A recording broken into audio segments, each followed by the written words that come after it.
মিজানুর রহমান আজারী বাংলাদেশের তরুণ প্রজন্মের একজন উদীয়মান স্টার বলা চলে।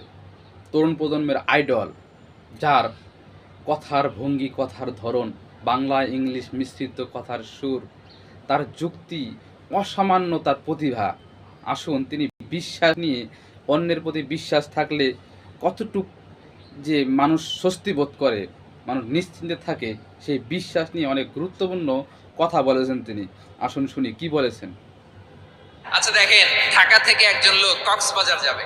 ডবল ডেকার বাস আছে না, যেগুলোতে ঘুমায় ঘুমায় যাওয়া যায়। তো দেখবেন অনেক প্যাসেঞ্জার বাসে উঠে আস্তে করে ব্ল্যাঙ্কেট নিয়ে কম্বল নিয়ে ঘুম দিতেছে। দেখেন তার কি বিশ্বাস ড্রাইভারের উপরে। এই বাস তো তারা চালাইতে চালাইতে নওগাঁ নিয়ে যেতে পারে, কিন্তু তার কোনো টেনশন নাই। সে দেখবেন ব্ল্যাঙ্কেট নিয়ে কম্বল নিয়ে দিছে জনমের ঘুম। এর কারণ তার বিশ্বাস আছে যে সকালবেলা এই বাস কক্সবাজারেই পৌঁছবে। দেখেন বিশ্বাসের কত দাম। বাবা তার কলিজার টুকরো সন্তানকে, ছোট্ট ছেলেটাকে দেখবেন মাঝে মাঝে আদর করে এরকম শূন্যে ছুঁড়ে মারে। তো মেয়েটাকে শূন্যে ছুঁড়ে মারলে দেখবেন মেয়েটা খিল খিল করে হাসে। ও যদি নিচে পড়ে ওর হাতও ভাঙবে, পাও ভাঙবে, তারপরেও হাসে। কেন হাসে? কারণ মেয়েটার বিশ্বাস আছে যে আব্বু আমারে ছাড়বে না, আব্বু আমাকে ঠিকই ধরে ফেলবে। চিল্লায় বলে বাস্তব ঠিক কথা। না?